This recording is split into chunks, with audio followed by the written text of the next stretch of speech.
Mbasuhuze inshuti bakunzi uno munsi mwiza udasanzwe uri kumwe na Christophe ariko hano nakiriye umujene umeze neza rwose bite byawe. Amakuru ni meza ndashima Imana. Harya ngo witwa nde? Amazina yanjye ni Hakizimana Abdalrazak. Harya ukorera ku cyo kinyamakuru? Nkorera Iwacu Family TV. Abantu benshi bagiye babona tugenda dukora ibintu bijyanye no gukangurira urubyiruko kwiteza imbere, kuvana amaboko mu mifuka, gukora bagashaka imibereho. Sorry.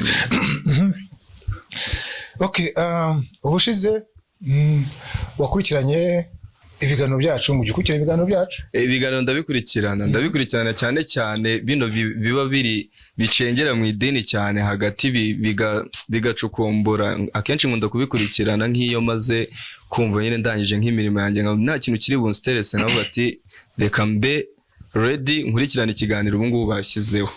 Ibiganiro byacu wa musore we ko biremereye ko n'abakuru bibagonga.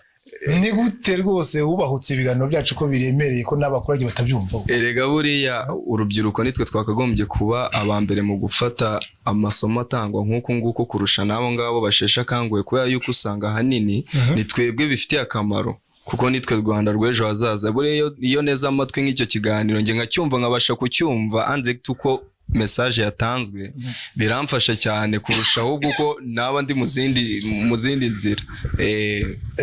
Ndagushimiye kabisa aziko ku igihembo ndagushimiye igihembo wakimpaye kinyemerera ngo nze kubasura. Yego aha gusa mu by'ukuri ndagushimiye. Buriya abana bareba kure n'igihugu kiba kibareba. Yego kuba mu by'ukuri uri umuntu wa mbere uje kuvuga ngo ngewe nakurikiranye ibiganiro byanyu, ariko cyane hari isomo numvisemo nshaka kugira mu mbaze ndeka mbite nanaga umwanya mu biganiro twakoze bitandukanye. Waje umbwira ati ariko rero hari ikintu nshaka umusobanurira cyane ntumvise neza cyankozeho. Yego ni ikirebana n'ibiki? Urebye ubundi ibiganiro byose ndabitaza kwitwa ijambo ngo nashigiye kuri kimwe. Byaba ari ubwiro bwa Eden, ibiganiro byose ndabikurikirana, ariko ahanini naje kuba concentré kuri kiriya kiganiro mwakozeho muvuga ku bijyanye na kuriya kuntu ibigirwamana ngo byagiye ngo bihabwa amazina.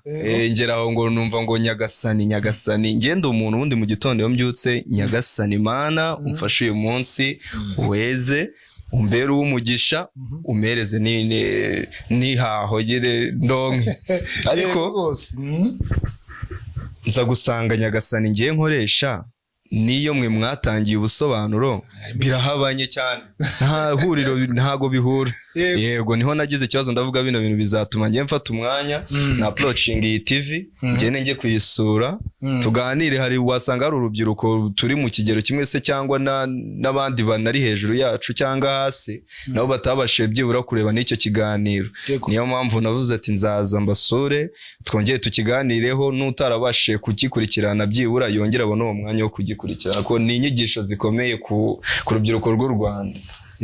Urakoze cyane kandi si wewe wenyine wakubaza icyo kibazo.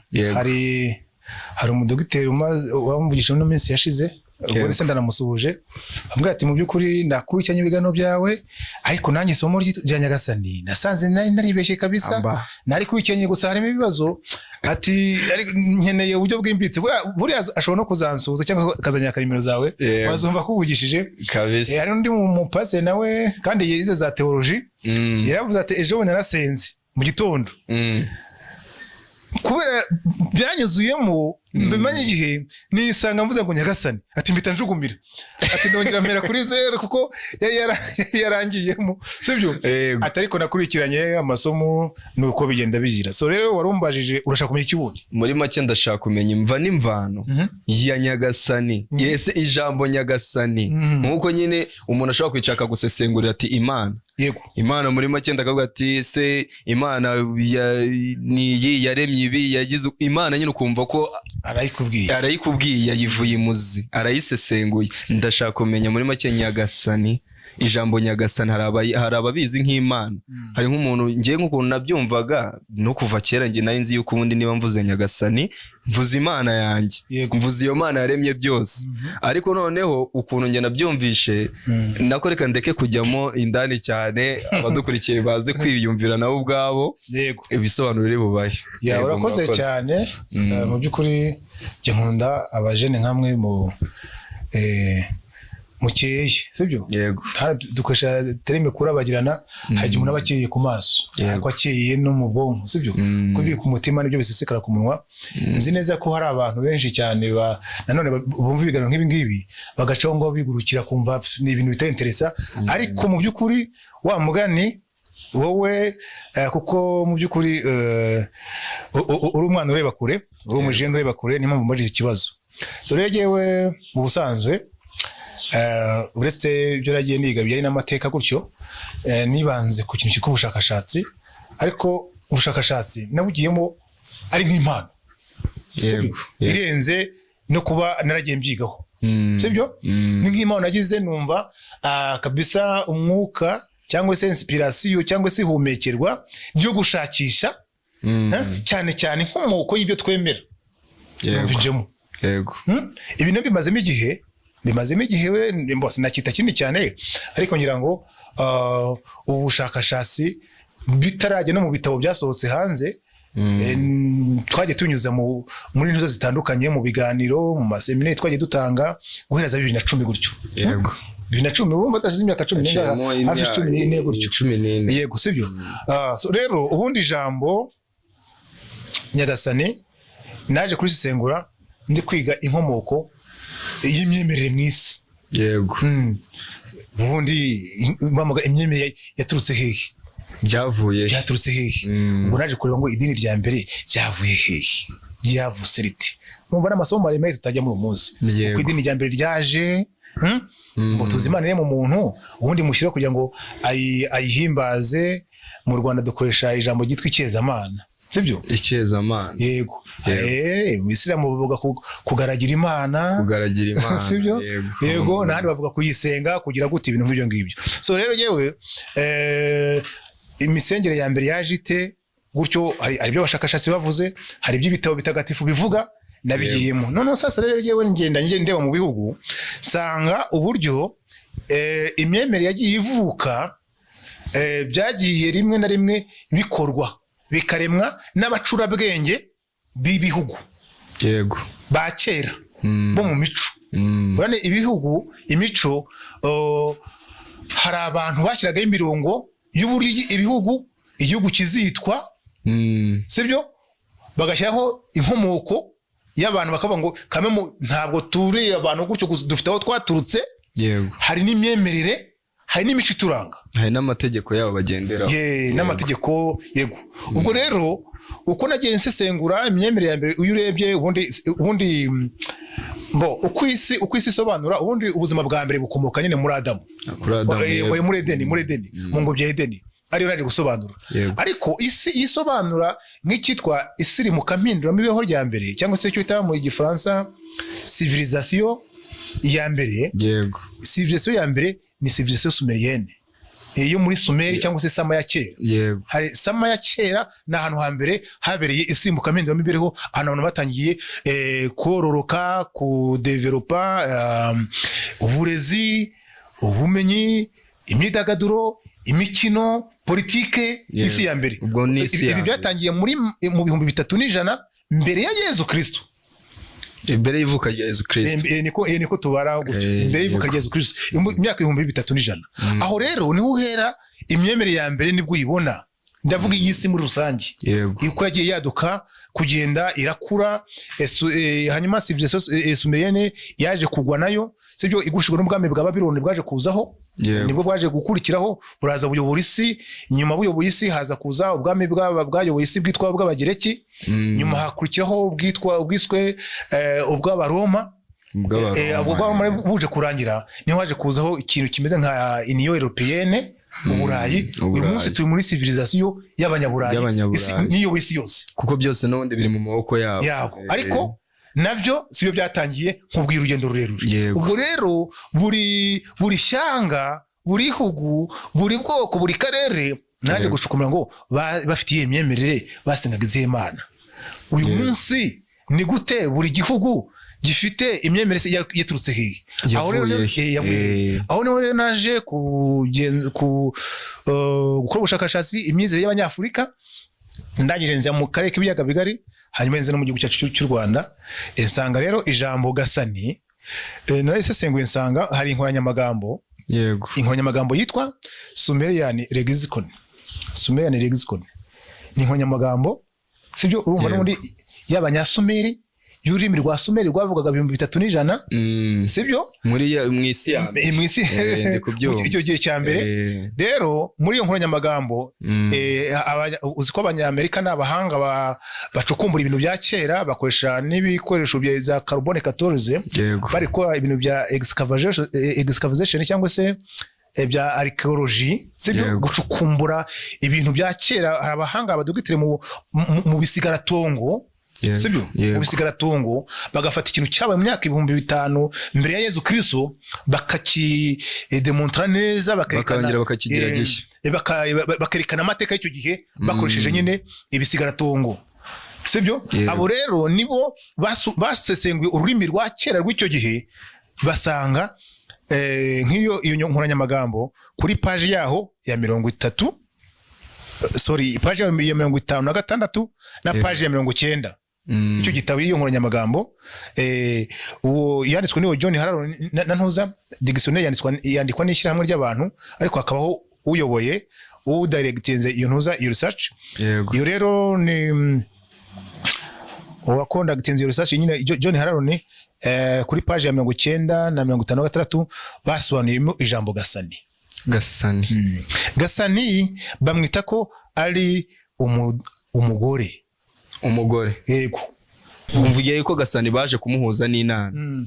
Inana we nawe yari Inana, uri kumva se? Inana hari n'abagira ngo ni Imana, harabaje kubihuza nyuma, babihuza n'ijambo. Ubundi nkomoko y'ijambo Imana ryo ryazanywe n'Abaheburayo, sibyo?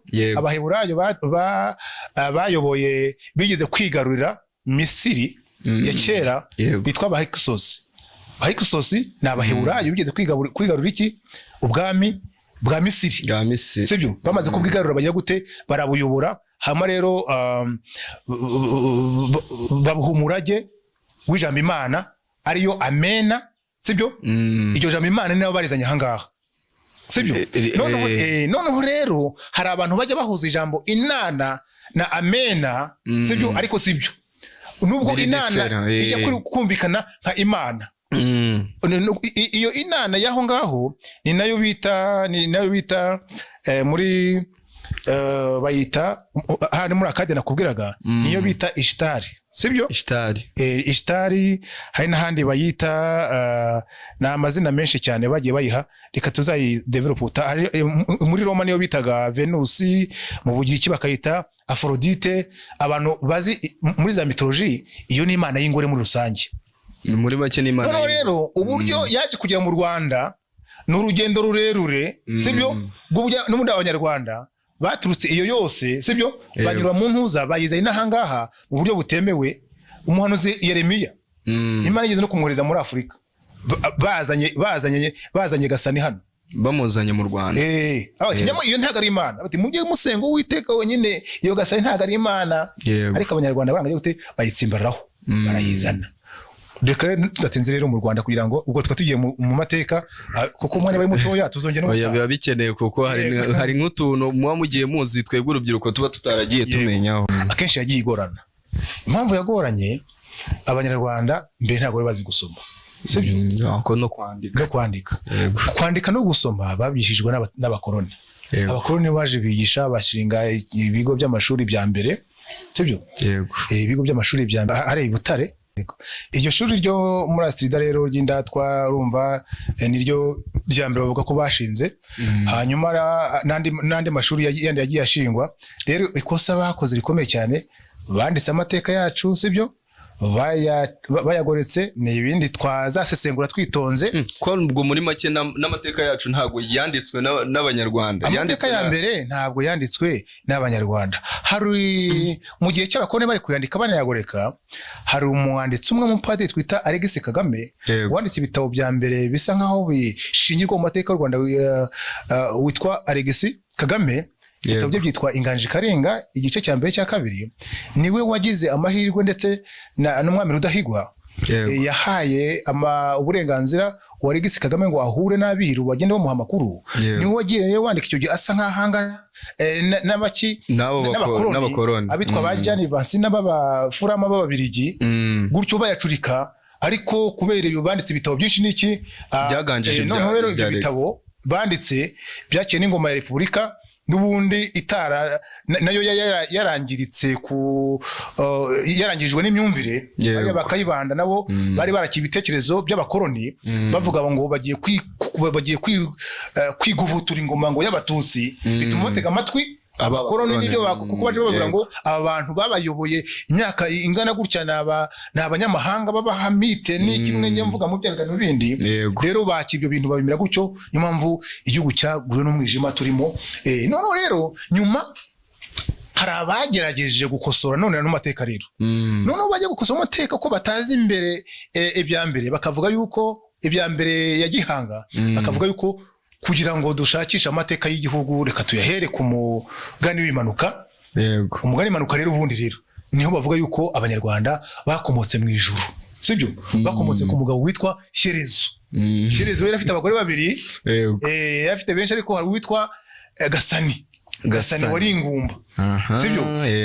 Umugani w'impanuka ngira ngo hari warawumvise cyangwa se abantu bazongeye basubiremo, nawe usobanuyeho. Umugani w'impanuka nyine baba ngo kera habaho umugabo akitwa Shyerezo, ashaka kuko ni mitology, ashaka umugore amwita Gasani, ariko Gasani yari ingumba atagira akana. Nyuma umupfumu aza kumuragurira ati kugira ngo uzabyare umugore uzabyare umwana, uzafate amata uyashyire mu gicuba uyabuganize amezi 9, washyizemo inyama, umutima w'ikimasa, nyuma hazavamo umwana. Umwana avuye muri niwe wita ngo Sabizeze, sibyo? Nibyo bya mitology yo kumanuka, bakaza bakagira kuri kazi bavuga yuko ari buse wandi wagihangana n'ibya mitology n'amateka mu by'uburi legendaire bwahimbwe ariko butari reyere mu by'ukuri. Aho rero kwa gushaka ngo inkomoko y'umuco wacu turuke hehe, abashimye ko bitungukira aho ngaho, nubwo amateka yirengagijwe ya mbere, ari nayo twanditse muri iki gitabo cyitwa ngo ubwiru bw'ingobyi ya Edeni n'urubyaro rwa Aburahamu mu Rwanda. Twe tuvuga yuko aho bavuga yuko amateka y'abanyarwanda ngo amaze imyaka 1000 uhereye kuri Gihanga, twe tuvuga yuko amaze imyaka 6,000 ushingiye ku muntu wa mbere yaremewe hano. Ariko nyuma y'umwuzure, kubera urugendo bakoze abaje gutura nyuma y'umwuzure n'abaheburayo gusa n'Abisirayeli, sibyo? Ni urugendo rwamaze imyaka 3500. Twe rero niyo mpamvu tunashesengo tugasanga nubwo twafashe Gasani tukavuga yuko Gasani ari we nkomoko y'abantu, we nyine umugabo we Shyerezo ntago ari byo. Rero uyu munsi abantu benshi cyane mpamvu bumva no masomo bakikanga, nuko tuvuga ngo uyu mugani w'impanuka ni imigani nk'ibindi bihugu byagiye bihanga, byagiye bihimba ko nyine urumva n'umugani bien sûr, ni umugani mythologie, la mythologie rwandaise, la mythologie de bimanuka, sibyo? Kumva uwo mugani rero habonetsemo umugore umwe witwa Gasani, ari we usa nk'ari mama wa benshi, nubwo hari undi mu mama nawe utari ingumba, ari uko mu kwabandi bandi nashatse kuvuga, ubwo twazayimana ku gutaha. Rero icyo gihe rero uwo Gasani rero akenshi muri mythology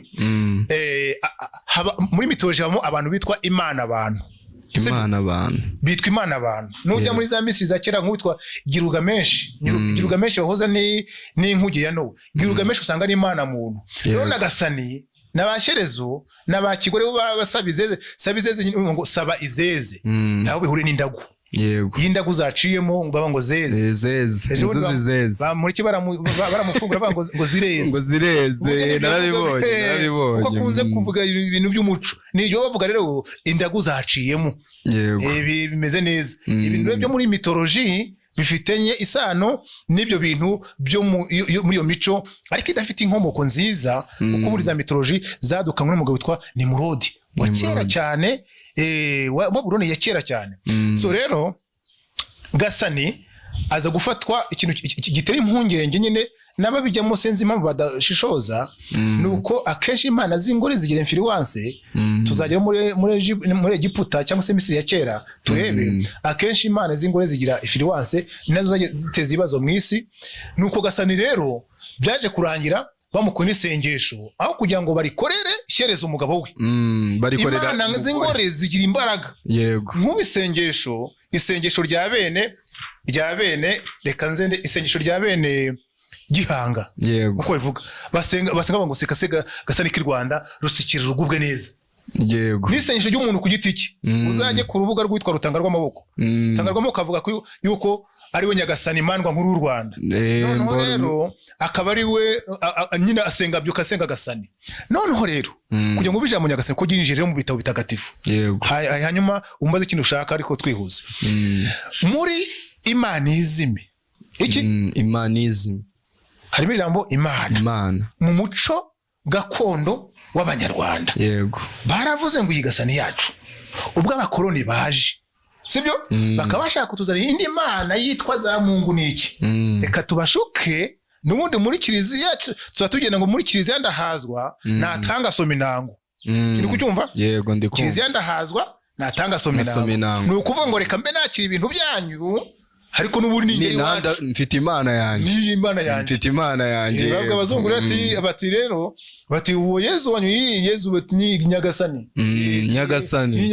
babikora mu ntuza yawe none bakakomeza bakisenya Nyagasani bakajijisha ku ruhande ariko nabo bari ku Nyagasani Yezu ndetse birangira Nyagasani ari ryo zina ry'Imana ni Gasani ariko ikaba Nyagasani muri imanizime. Imanizime muri imanizime ni ugufata umuco sibyo ni ugufata ubukristo cyangwa se imyemerere mvamahanga ugateranyaho umuco sibyo bakayubakira ku muco.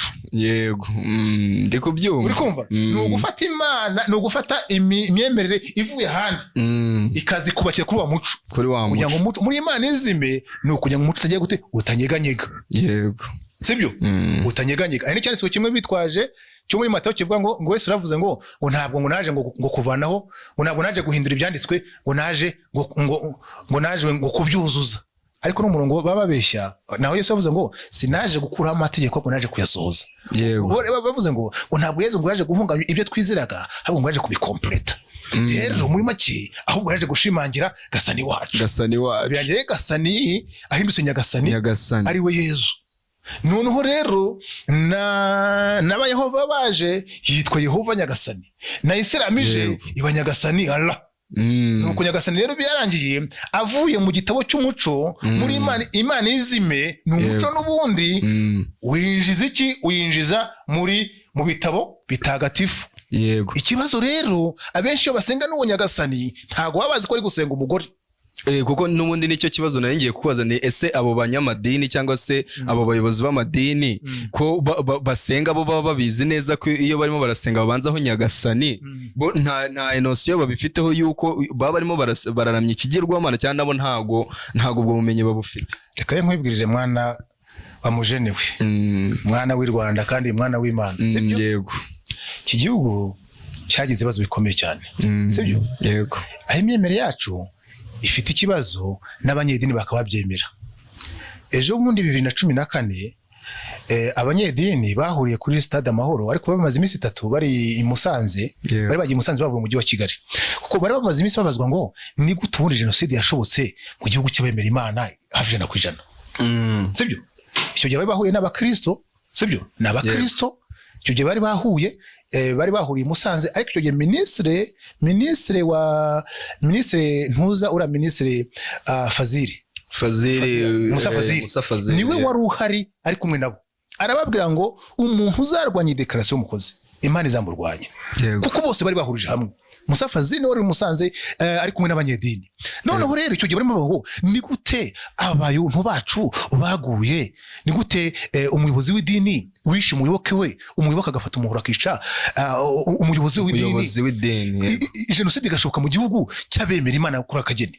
Noneho rero baravuga ngo imyemerere yacu yarimo ikibazo. Buriya rero nkuko mbajije ngo se ntabwo babizi, ubundi imyemerere yacu irimo ikibazo. Ngira ngo ugende n'ibigaro ntanga nkunze kubishyira agaragara, mbashaka n'abaza tubiganeho n'abashaka challenge nta kibazo. Ariko iyo urebye baravuze ngo urugero ngo twakurira abantu muri declaration bakoze, kuko nyuma yo kugenzura imyinzire yabo bakoze declaration kuri Stade Amahoro, bavuga yuko batigeze bavuga ubutumwa bwiza buhindura abantu nk'abakristo, ngo ntago bakoze ntibigisha ubutumwa buhindura abantu kuba abakristo nyabakristo, babakurira kwa abanyamuryango babo gusa just kugira ngo babe followers b'amadini. Ubwo rero iyo declaration urumva yeje muri 2014 ivuze ngo abantu benshi cyane nk'ukiri cyo bombajije ntabwo bita gusesengura ngo ibyo twizera ubundi mu by'ukuri byakomotse. Yego nicyo kibazo kirimo. Yego sibyo nuko bimeze. Ni icyo kibazo ntugiherereye. Niyo mpamvu kuva natangiye gutanga n'amasomo abantu gusa hari ikibazo ngira, abantu bacyafite ubwoba kuko arampamagaye kandi umuntu ukomeye. Ibyo nabyo bose numva nibyo, ariko se ko biri too much kuko bikomeye. Umuntu wese wumvisha izo nyigisho nkora ahita yumva yuko harimo ikindi kintu. Genda mubwira nti none se buri jambo ryose rigira etimology. Ubwa mbere ijambo Gasani ni iryandi, ryitiriwe ndi, rikomoka hehe? Si mu mwaka 1000 ishize kuri Gasani, umugore wa Shyerezo ubwo twagiye kubitwa ba Kibogo baje nyuma n'iki ariko nabyo biri muri iyo mite, sibyo mitology rwandeze. So rero banyarwanda namwe muduteze amatwi, nshimiye umujene wabaje iki kibazo, ariko nanjye nkuko yibaza mbabwira ngo ahubwo nawe nibibaze. Ikindi rero impamvu ibyo mvuga mbihagazeho nuko mpita mvuga nti n'undi muntu wese watwumva, n'undi muntu wese ufite ubundi bushakashatsi, n'undi muntu wese ufite ikibazo asaze twice tuganire. Oya ibyo bintu birakene nkaba flow kuri iryo dini, ariko atari uko nje nacengeye ngo mumenye ngo iri dini inkomoko yaryo ni iri. Niyo mpamvu rero nk'ubwo icyo kintu Nyagasani, niyo mpamvu navuze ati reka mbanze nyibaze, atari njye ukibarije, nyibarize urubyiruko muri rusange rubashe kumenya ngo ese Nyagasani iryo zina ryaturutse. Ikindi kandi buriya akenshi mu muco w'abantu iyo uvuze Imana ntabwo nabasha gutekereza, ahita icyo wumva mbere ni uguca bugufi, sibyo? Singiye commentaire nongeraho navaho nizana umuvumo, ntiteze uburakari nacumura, ngo ntacunga ibyo bintu bitancumuza. Rero nimba ari byabyaye bawe cyangwa nimba ari by'umuntu mu boss ugutunze, uhita ujya uyoboka kugira ngo wibereho, utabura amahanga kwivanga. Ikindi agira urebe imyaka ibintu bimaze kuba ngo singe aho ndetse nabihindura, ndinda kubihindura. Andi mateka ahera ku bami b'ibitekerezo yo arazwi. Impamvu bavuga yuko amateka guhera ku bami b'ibitekerezo azwi nuko witwa Nyiramumaga ni umusizi mukuru, niwe bashije gusa nk'ayabungabunga akoresheje ibisigo.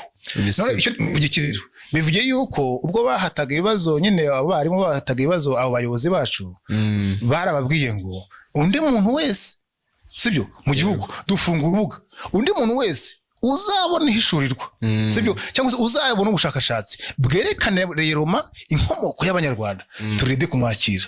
N'ubu bitabo uri kubona ndi ready nanjye ndi kubitegura neza kugira ngo bijyane muri mu nzego zose, sibyo, kugira ngo babirebe hanyuma nanjye ntango umusanzu wanjye. Ibintu byivanga rimwe tugasenga n'ibyo tutazi rimwe na rimwe, kugeza aho Gasani w'umugore ahindutse Nyagasani, izina ryitiriwe abami rikitirirwa abanyacyoro rikitirirwa Imana. Uyu munsi ugasanga Nyagasani ni Nyagasani Allah, ni Nyagasani Yezu, ni Nyagasani Yehova, ni Nyagasani iki.